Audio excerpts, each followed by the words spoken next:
तर एनसीईआरटीनं इयत्ता 8वीच्या पाठ्यपुस्तकातून मराठा साम्राज्याचा नकाशा हटवल्यानं वाद सुरू आहे।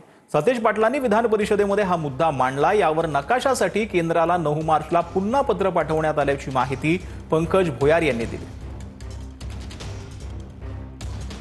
त्यावेळी सरकारच्या लक्षात आलं नाही का या नकाशाच्या संदर्भात? अगदी आरटीआय मध्ये माणूस त्या ठिकाणी माहिती काढतो आणि मग सरकार जागं होतं। त्यात देखील शेवटचं वाक्य आपल्या उत्तरातलं आपण बघितलं तर इयत्ता 8वीच्या सामाजिक शास्त्र विषयाच्या हिंदी व उर्दू माध्यमाच्या पुस्तकातून तो वगळला आल्याचं दिसून येतं।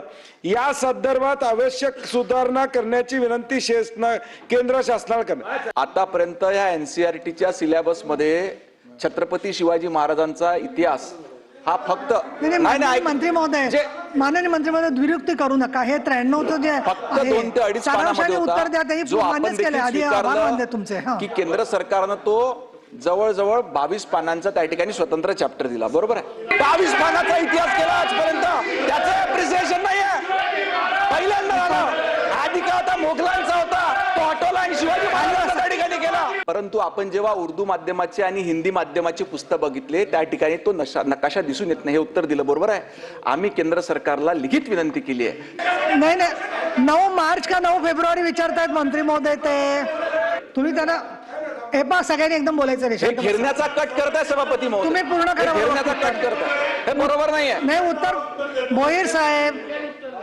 उत्तर पूर्ण करा। याच्या आधी देखील केंद्र सरकारला आम्ही विनंती केलेली आहे आणि आता पुन्हा 9 मार्चला आम्ही लेखी पुन्हा पत्र त्या ठिकाणी दिले। आज